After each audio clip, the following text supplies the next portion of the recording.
Hello, my name is Burke Hedges, author of the best-selling book, The Parable of the Pipeline. I open my book with a story about Pablo and Bruno, who take two very different paths in their quest for financial independence. What you're about to see is the delightful animated story of their adventure. So, sit back, relax, and enjoy the life-changing lessons in The Parable of the Pipeline.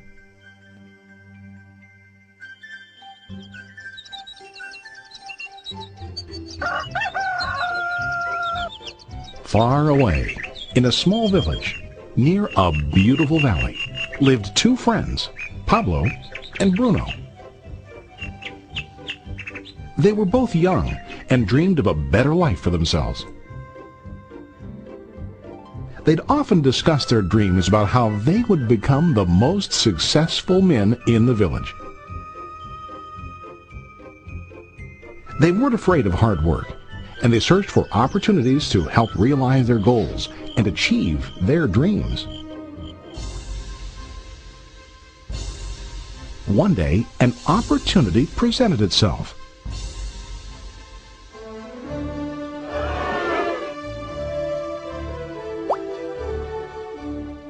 The mayor of the village decided to hire two people to bring water from a spring up on the mountain, across the valley, back down to the village. They were to be paid based on the amount of water delivered to the village. Bruno and Pablo enthusiastically got to work. Every day, from morning till evening, they carried buckets to and from the spring. They worked hard, carrying water to the village. In the evening, they'd return home with their day's wages.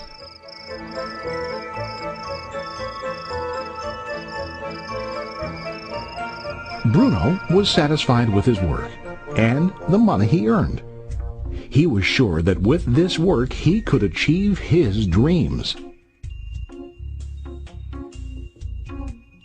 Bruno thought that to increase his wages he could use bigger buckets to bring more water each trip.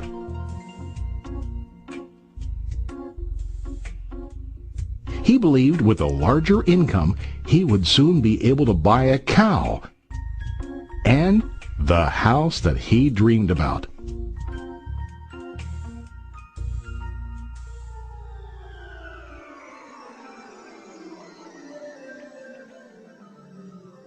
Now Pablo was not satisfied. At the end of the day, his back and hands ached, and he was exhausted. He was looking for an easier way to earn more. One day an idea occurred to Pablo. He imagined building a pipeline to deliver the water from the mountain spring to the village. With this pipeline, he could get more water to the village without carrying buckets back and forth from the spring to the village.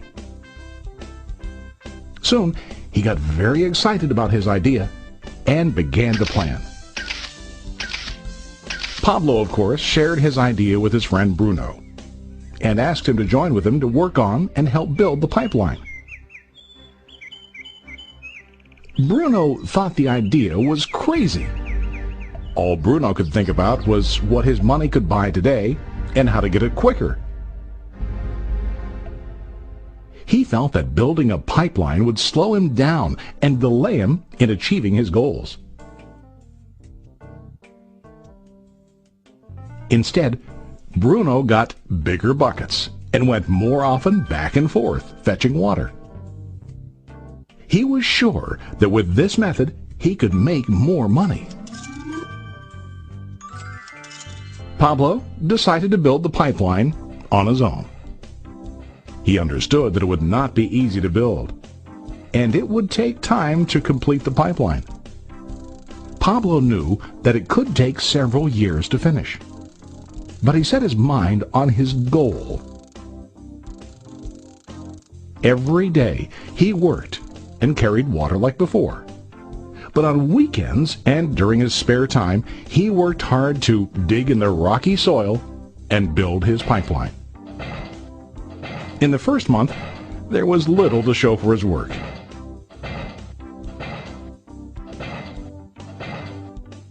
Bruno and the villagers laughed and teased him. They called him Pablo the Pipeline Man. During this time, Bruno's income doubled. He already bought a cow and a bigger house. His lifestyle changed. He now spent time after work in the bar, enjoying his hard-earned wages from delivering water.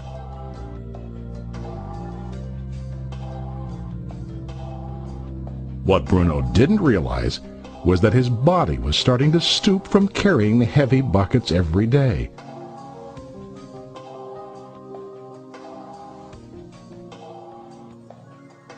His face looked worn and his body tired. Soon, he began to carry less and less water due to the wear and tear on his body.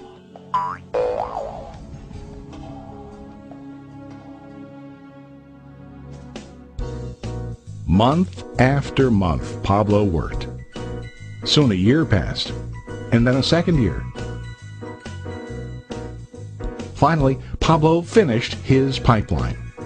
He now used his pipeline to deliver water to the village instead of carrying buckets. Pablo was now earning more money than ever before. The water continued flowing to the village, while Pablo wasn't working. While he slept and ate, the water flowed. Pablo was happy and proud of his insight, persistence, and hard work. Now his income flowed as long as the water flowed through his pipeline.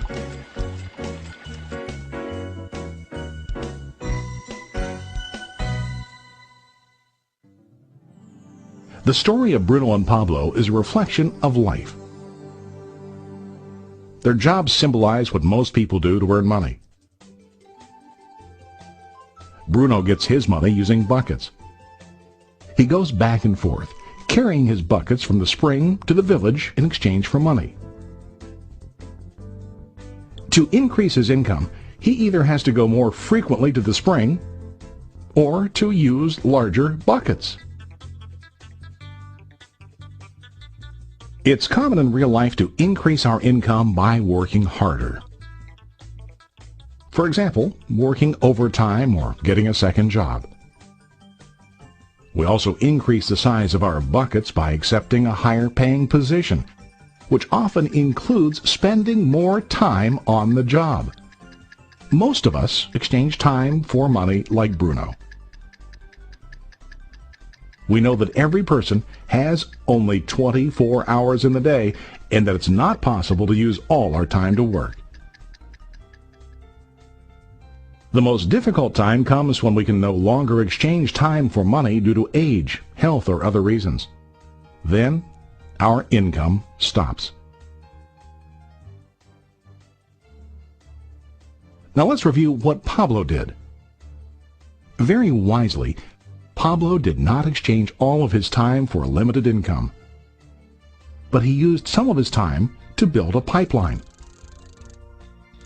He knew that the pipeline would bring ongoing income as long as the water flowed. An ongoing income that multiplied the time he worked each day. Pablo knew that someday, maybe because of age or health, he would no longer be able to exchange his available time for money.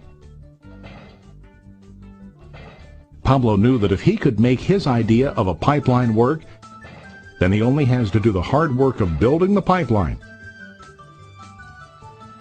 After the pipeline was completed, Pablo was able to monitor and maintain the flow of water to ensure that his income will continue. Pablo has shown us that to earn an income, we don't always have to directly exchange time for money. There really are better ways. How about you? Are you still like Bruno, who directly exchanges time for money? Or do you want to be like Pablo, building and maintaining a pipeline for ongoing income? If you are interested in the idea of building your own pipeline, contact the person who lent you this presentation. You can start building your pipeline